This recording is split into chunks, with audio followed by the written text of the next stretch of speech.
పరిశుద్ధ గ్రంథము నుండి పాత నిబంధన గ్రంథము యెహోషువ గ్రంథము 5వ అధ్యాయము.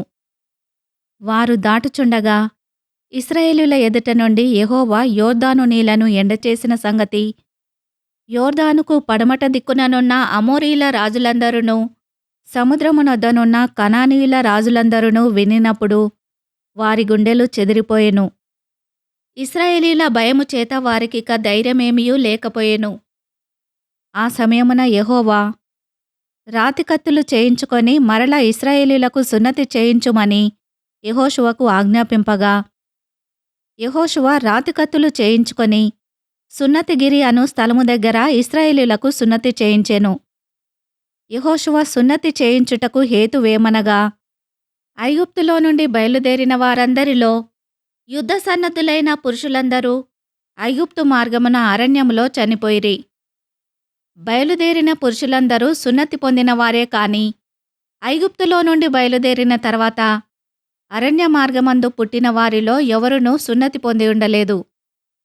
యెహోవా మనకు ఏ దేశమును ఇచ్చెదనని వారి పితరులతో ప్రమాణము చేసెనో పాలుతేనెలు ప్రవహించు ఆ దేశమును తాను వారికి చూపింపనని యెహోవా ప్రమాణము చేసి ఉండెను గనుక ఐగుప్తులో నుండి వచ్చిన ఆ యోధులందరూ యెహోవా మాట వినకపోయినందున వారు నశించు వరకు ఇశ్రాయేలీయులు 40 సంవత్సరములు అరణ్యములో సంచరించుచూ వచ్చిరి. ఆయన వారికి ప్రతిగా పుట్టించిన వారి కుమారులు సున్నతి పొంది ఉండలేదు గనుక వారికి సున్నతి చేయించెను. ఏలయనగా మార్గమున వారికి సున్నతి జరగలేదు. కాబట్టి ఆ సమస్త జనము సున్నతి పొందుట తీరిన తర్వాత తాము బాగుపడు వరకు పాలెములోని తమ చోట్ల నిలిచిరి. అప్పుడు యెహోవా, నేడు నేను ఐగుప్తు అవమానము మీ మీద నుండకుండా దొరలించి వేసి ఉన్నానని యెహోషువతో ననెను. అందుచేత నేటి వరకు ఆ చోటికి గిల్గాల్ అను పేరు. ఇశ్రాయేలీయులు గిల్గాలులో దిగి ఆ నెల 14వ తేదీని సాయంకాలమున యెరికో మైదానములో పస్కా పండుగను ఆచరించిరి. పస్కా పోయిన మరునాడు వారు ఈ దేశపు పంటను తినిరి. ఆ దినమందే వారు పొంగకయు వేచబడియు నున్న భక్షములను తినిరి. మరునాడు వారు ఈ దేశపు పంటను తినుచుండగా మన్నా మానిపోయెను. అటు తర్వాత ఇశ్రాయేలీయులకు మన్నా దొరకకపోయెను. ఆ సంవత్సరమున వారు కనాను దేశపు పంటను తినిరి. యెహోషువ యెరికో ప్రాంతమున నున్నప్పుడు అతడు కన్నులెత్తి చూడగా దూసిన కత్తి చేతపట్టుకొని ఉన్న ఒకడు అతని ఎదుట నిలిచియుండెను.